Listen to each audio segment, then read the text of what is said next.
right, here we are on Metropolis. You can hear the eerie Terran music. Bing, bong. Wait, that's Zerg music. It's like a mix. I hear. That's Zerg music. Why is it playing Zerg music? That is Zerg music. Why is it playing Zerg music? Because it randomly chooses between Zerg and Terran. That's a Terran player, though. What's up? That's a Terran player. That's orange Terran player GuMiho trying to do the undoable and take out TSL.HyuN. He's the red Zerg here on the right side, and he's won 7 weeks straight. Just to put that in perspective one more time, if GuMiho wins, he'll win $1,200 because the bounty is higher than the actual prize of the best of 9 show match. And to also put it in perspective, no one else has won more than 3 matches of Fight Club. Those are all facts. Yeah. And it should tell you how good HyuN has been playing, of course. He started things by knocking off 3-time champion Squirtle to begin. Since then, he's just been destroying players left and right. Players that include the current reigning champion of IPL proper, IPL 4, Fnatic Alive. You know, I mean, it just pretty much runner-up Squirtle. Yeah, just pretty much any challenger that's been thrown his way, he's easily dispatched of. I don't think we've seen a 5-4 series for HyuN yet either. I think 5-3 is like the worst damage anyone was able to do. I think Squirtle did that. Squirtle did it for sure. Crank or Tier also did it. One of the Protoss. I think it was Tier. Tier did. I think FXO Tier. The teammate of GuMiho was the next closest at 5-3. So GuMiho has a chance to actually come back. He would have to win 3 straight to claim that $1,200. So we'll see if he's got the gumption to be able to do something like that. On this map, Metropolis, I really feel like it's going to probably be a longer game, just because it seems like it usually is with HyuN. He likes to take his time and build a ton of units and tech all the way up for a map like this. And GuMiho, he's already been showing multiple expand builds, so I wouldn't be surprised if this is another longer one here. And like the decision as he sees the drones start to scoot away to not build the second supply depot and just go straight for the command center, get it up a little bit earlier. HyuN, hatch first, pool, gas. Oh, wow. Yep. That's unusual. Yeah, for pretty much to do that. Yeah. Exact build again. Well, the real question mark is, what is GuMiho going to do? He's deciding to double gas. Now, some games, of course, he has decided to go for a third command center before putting up gas, like last game. Then he decided to go into a pretty big upgraded bio strategy. But this time, I believe each time that he's gone double gas after the natural has been put down, but before any other barracks or command center has been placed, he's decided to mech out of it, and that has been a total of 3 games. So we'll see if that's the same approach here. Well, yeah, he won 2 of those 3 mech games. It really, I mean, the key of his strategy, of course, was torching those drones. So in the one mech game where he couldn't actually do that, he ended up losing. So if GuMiho is confident that he'll be able to get some damage done with the Hellions, I mean, Metropolis has a lot of area inside the main where GuMiho could potentially drop Hellions in and try to score some free damage. Yeah. He could potentially just do some run-bys. The third base on this map is kind of an interesting one, as you can just send a ton of Hellions in there, and Destructible Rocks kind of separate the natural and the third, so it can be harder for HyuN to try and respond to that if Hellions do manage to get into a third a little bit later on. So we'll see if this mech is going to come to fruition or if he's actually going to go for Banshees. He does have the gas to be able to do that. Oh, yeah. And, you know, he's done it before, so we'll just have to see after the factory finishes which kind of route he's going to take. I assume he will. That's my prediction, of course, but I mean, that's kind of been the go-to build for a lot of Terran players recently. Swap these over, make a couple Hellions, build a starport, go up to Cloak Banshees. And GuMiho himself has done that 3 times this set as well, so it's not like it's going to be out of the ordinary, and indeed, he does have the starport coming up. Yep, he could just use it for medevacs, try to do a Hellion drop, could go for the Banshees. There's the Tech Lab, so of course that pretty much seals the fate of this build. HyuN is going to build that Roach Warren right after this third base at around 6 minutes, you know. Right. Yeah, I didn't even have to look at the clock. I did look after to verify, but that's right. Didn't have to. And afterwards, the second gas is coming up. He's going to watch it burn again. So predictable, HyuN. How can no one beat you? You do the same thing every time. And guess what? He's going to double Evolution Chamber after this. Then he's going to layer at about 840. Oh. Then he's going to Baneling Nest at about 910. I don't know. He's got to make a few roaches first. He's got to make a round of about 7 of those, 7 or 8. One of these days, HyuN, one of these days you're gonna straight to the moon. You're gonna do something different. Okay, well, He didn't get it started burning. No. He let me down, HyuN. Yeah. Get back over there. Well, it needs a few more shots. It's got sparks. That's not fire. He'll get there eventually. Where there's smoke, there's sparks. Hey, there's seven Hellions. roaches coming up. So 9 you said roaches. we clicked over to the Hellions. Like, there's 7. I was like, no. 9 roaches, but hey, that's not it. Double evolution chambers. Curious about a lair perhaps showing up anytime soon, but It's got about 1 minute. yeah, we'll see. I'm gonna predict. I'll set it at let's do 8 minutes and 42 seconds. I'll say 8:51. 8:51. Okay. Yeah. Well, there's our predictions, as we do have Cloak Banshees and a third base popping up for GuMiho at the moment. So we'll see how he decides to switch this up. He's got the double imagine armory. It's going to be mech. Yeah, there's double armory, and indeed, it is a dead giveaway that we are going to see mech. There's 1/1 upgrades.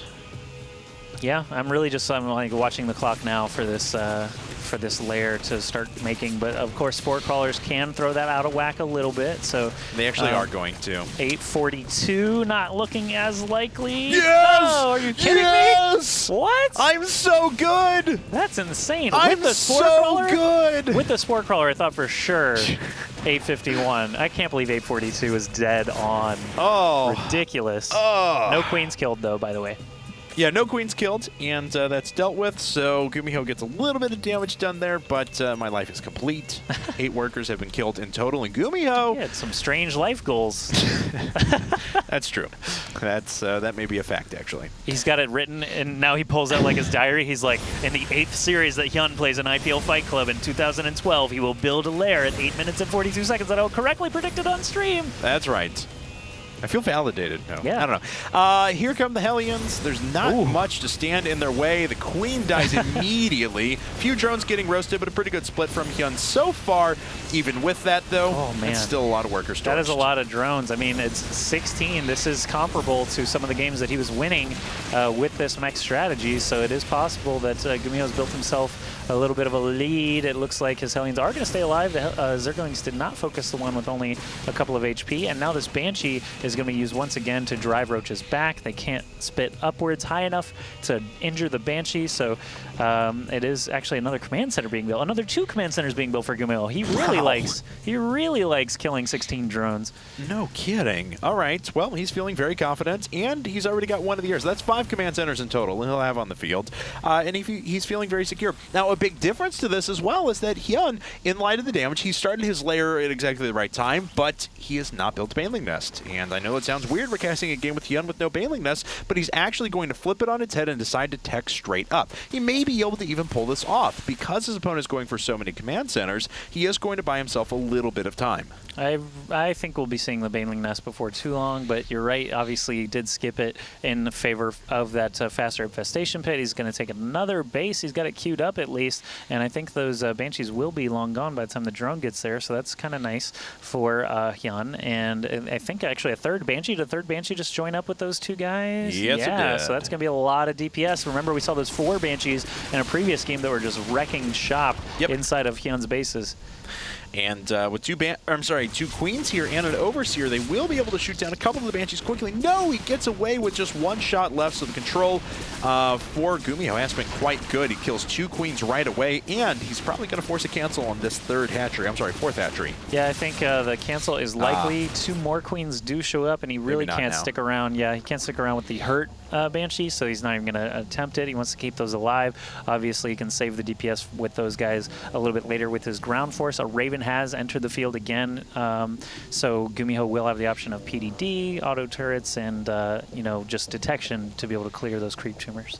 Okay, Path into Glance are finished, but okay, there we go. Finally, 5 infestors popping up now. HyuN will finally be able to get this 4th base up and running, but he really wanted to be on that 5th as well.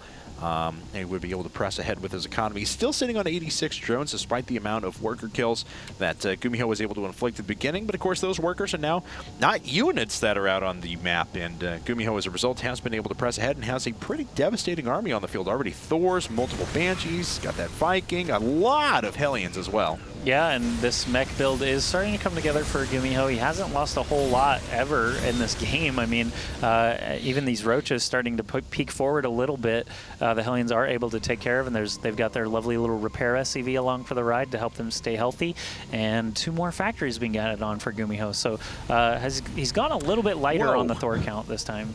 I mean, more this command is, centers, I think 2 more? Tasia has now actually started to invade GuMiho's body, because that's going to be a total of 7 command centers at the 14-minute mark. All right, that's a lot of command centers, obviously. It's more than HyuN has in hatcheries, so that's going to put him ahead economically, obviously. We have a lot of infestors creeping forward now, but no banelings to be able to splash. He still hasn't built a nest. I'm actually kind of surprised they didn't just wait a couple of minutes after the infestation pit was done to try and throw that up, but there is a hive. Spire's going to finish soon. Broodlords will be appearing pretty soon, and Burrow is researching. He did actually research Burrow in the previous games, but hasn't really found a use for it yet.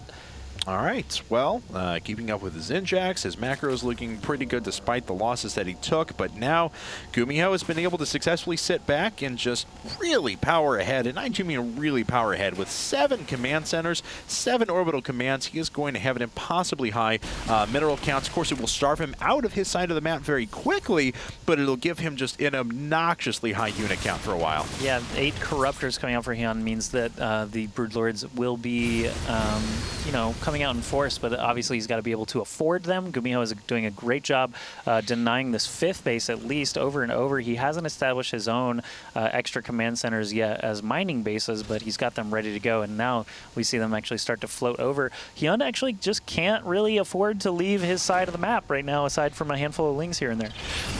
Nice job picking up the Zerglings with those Hellions as well. Prevents the scout down at the side. Here, Changeling's dying somewhere, but I'm not sure where. Looks like in the middle of the map. Yep. So that Hellion did pick them up. Yep, and both command centers are going to be sitting down here soon. They are not really going to have base defenses, but as long as he's doing a good job containing with Banshees, and now this mech force actually pushing up through the middle, if he can continue containing, he can actually just build a ton of SCVs, drop those mules, and keep that mining uninterrupted. All right, well, GuMiho, once again, very heavy on the Thors. This has come back to bite him in the past, but usually it bites him whenever he's down on Hellion count. And as we can see this time, no, that is could not be farther from the truth. 33 Hellions already out with Blue Flame on the way.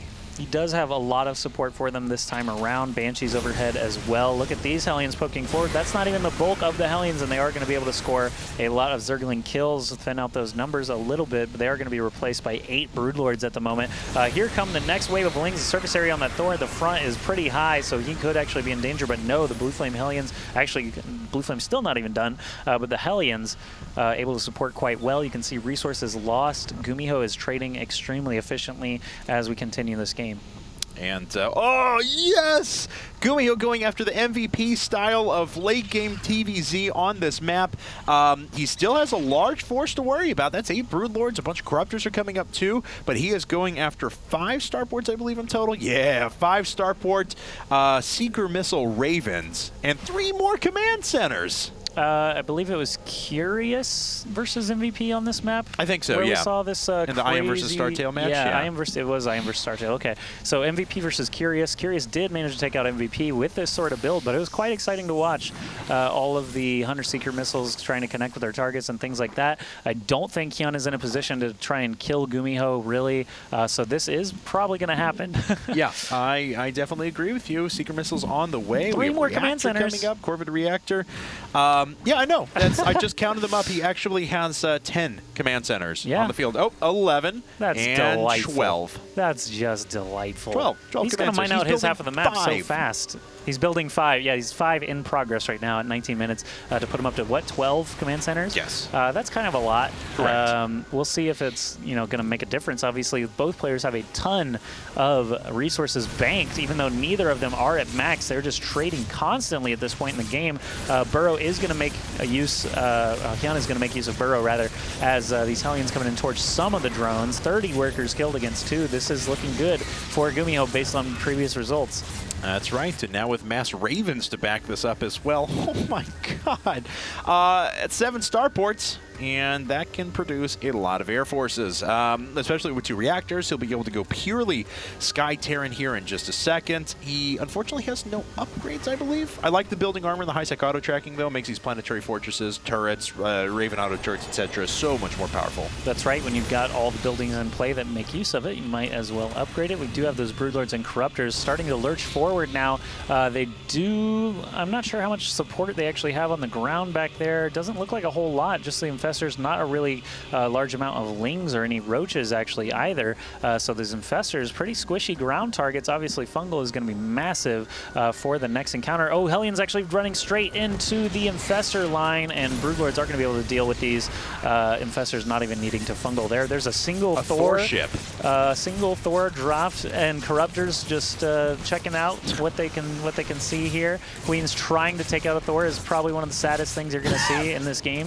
GuMiho with a Thor ship. 2 Thor ships! Oh my goodness. This is my most favorite game I've ever watched a Terran player play. Just creatively using every unit.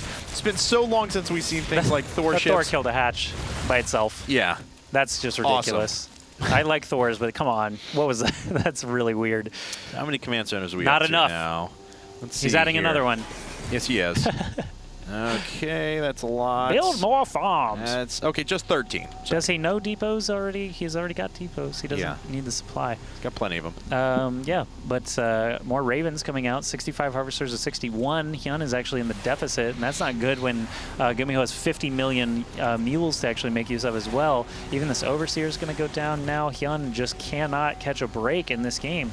No, but I got to go back to it, though. He's got a huge Broodlord army, and he's got 8 more on the way. GuMiho has been sitting back and playing very passively. MVP had an advantage in that game against Curiouses, you know, if we want to point that out as well. So I'm not saying that GuMiho is giving us away. I'm just saying that he's giving his opponent an opportunity to catch up. HyuN is at something like 16 Broodlords. He obviously has a large amount of Corruptors as well. Yeah, 16 Broodlords, 19 Corruptors, 6 Infestors on the ground. I mean, these drones continue to get killed, though. 56 workers killed. There's another something or other going on at the main, but there's no workers left. There's a Raven harass to try and kill a Spore Crawler and maybe an Extractor. Why but not? I really feel like HyuN with this force needs to start moving because things are not going to get better for him. Now they have 7 range because of high-sec auto-tracking and 3 armor as well. These are actually quite powerful. Yeah, if HyuN doesn't start moving right now, things are not going to get better for him. He's got to get something moving. He's got a ton of Queens on the ground, several Infestors with near full energy. 2 more command centers. 2 more command centers for GuMiho because 15 is not enough. These Broodlords, I really just want to see them get into action soon while they're still efficient. You know what I mean? All right, well, we'll see if he does that here in a bit. 5 Vikings at a time coming up to supplement the 23 that are already on the map. 1-1 just about to finish up for those Air Forces as well. +1 weapons is already done. +1 armor now on the way. Neural Parasite is on the way for Mr. HyuN. If he manages to steal a Raven and drop Seeker missiles, that could be quite a fun time as well. All right, and I heard Seeker missile going off a second ago. May have fizzled. Don't know if it hit anything. Doesn't look like it did enough damage anywhere if it did. No. How many Ravens? 10. And yeah, they're 10. all moving forward. Here we go. So forces are actually moving off to the right-hand side, but GuMiho is going to attack right up the front. He's got to watch and make sure that these don't Seeker get missile fungled on the out. Corruptors. Whoa! Seeker missile's hitting a lot of things. The Corruptors are dying There's another one so in the back. quickly. Scroll up. But also, all right, but also, so the Broodlords are starting to make their way through. A lot of the anti-air has actually gone down, but here comes the left side of these Vikings as well, and the army for HyuN is getting smashed. He's making 33 Roaches to follow this up. That's a very smart decision. He wants to be able to fight this on the ground. GuMiho's starting to put in a couple of Banshees, though. The Seeker missiles collided from every side there. He's basically just surrounded them with Ravens, so they had nowhere to run. Very interesting trapping mechanics for those Seeker missiles. You don't really see that often. The Infestors really could not keep up with the multiple angles of attack, and these auto turrets just now dying in the main. They last for 3 minutes. Finally expiring. Oh man, that was a ton of roasted Lings there. These Queens, they're very much overextending. But oh wow, where did this conga line of Roaches come from? He's making 13 more now. There's really not a huge number of Thors standing anymore, so it's not a terrible idea. These Infestors, if they can land a nice fungal on these Hellions and Vikings, those are going to die pretty quickly. He needs to be able to land that, though. There are still 4 Ravens as well, so Secret Missile could certainly be a threat. At the same time, we actually have damage that's being done up the front. It's more auto turret harass, as GuMiho is actually taking both of the islands. He's pulling SCVs off the line. So many Vikings just died there. They just got smashed through. HyuN is actually at a 50 supply lead right now, even though these Ravens are taking care of business up on these mining bases, though. HyuN really can't afford to lose those, as he doesn't have near the same bank that GuMiho has. GuMiho obviously taking both of the islands as well. It's going to be very difficult for HyuN to try to assault that, so HyuN really needs to do as much damage as he possibly can here with this standing force. He's actually going to lose both of the hatcheries to these auto turrets. This is remarkable. Okay, so the Ravens keep on rolling through. They don't really have all that much energy left. They could drop down a couple of auto turrets as they run away, but it's not like they're going to do too much. There's so many, 22 mules were just dropped down at the same time. Did I see 33 roaches in production or on the field? Did you have units? There are 33 roaches on the field. That was just the units tab, not production. I was going to say, how did HyuN afford that? But either way, he does not have a lot of anti-air. There's no Corruptors, no Broodlords left, so these islands could actually make a massive difference. If HyuN loses these bases and can't get to the islands, that's a loss. I actually can't believe this. The hatcheries are just about to fall. That's the last of the mining down for HyuN at the moment. He actually has more workers than his opponent, believe it or not, but his economy is just in the toilet compared to GuMiho because of how many mules are on the bases to the side, and he keeps reproducing his force so quickly. Yeah, so the thing is, HyuN can, obviously, if he keeps the infestors alive, he can keep doing, throwing the basketballs out, but look how many Hellions are sitting in reserve for GuMiho. He lost a ton of them a little earlier on to that mass roach wave, but this is a ton of Hellions. They're going to be able to roast through those infested Terrans, and still no answer for the island bases. Even if HyuN manages to keep these units alive, he's not mining, and he's not going to be able to build that air force that he once had. He's actually losing roaches to auto turrets at the moment as well. That's unfortunate. that is quite unfortunate. And HyuN is actually backing up now. I don't know what he's going to be able to reestablish, or if he even has drones alive anymore. And these Banshees are sitting on 2-2 upgrades now. They're just cleaving their way through all of these queens. The Vikings are landing. Yes, all they're going to be doing is buffering a little bit of damage, but GuMiho's now 80 supply up on his opponent. What a ridiculous show of Terran strength. With this huge Wrecking Ball, I can't believe, didn't HyuN have a 50 supply lead just moments ago, and now GuMiho with a 100 supply lead, rolling back with this super high DPS army, the Blue Flame Hellions, the Banshees, with so much DPS that there's no answer for from HyuN. He's out of energies on the retreat. He's trying to drag them back into the Sport Crawlers, but this looks really, really bad for TSL. HyuN, GuMiho could actually scoop a third win here. This has just been a ridiculous game. All right, well, the Siege Tanks finally actually finished Siege Mode. They didn't have that a little while ago. GuMiho actually forgot that. He didn't need it. No, he didn't. He went pure Sky Terran.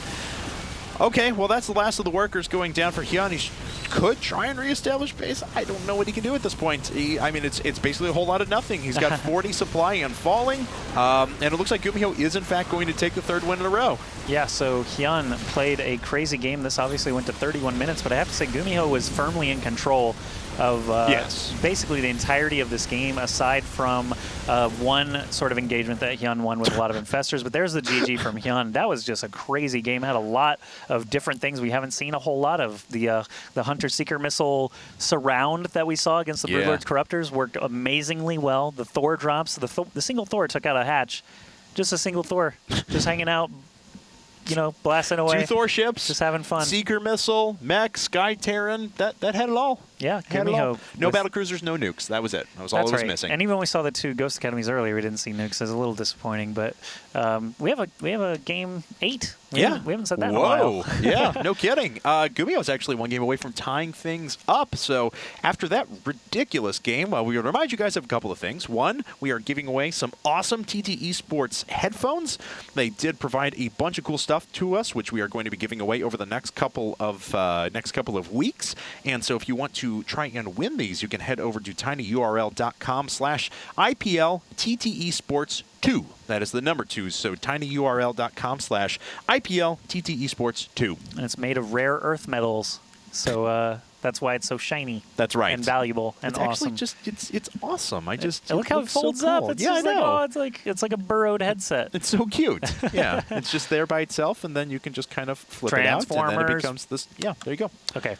All right. Anyway. Sorry. Done gushing over the headset. Why don't we just go to a break now, and on the other side, we'll get into Game 8 between HyuN and GuMiho.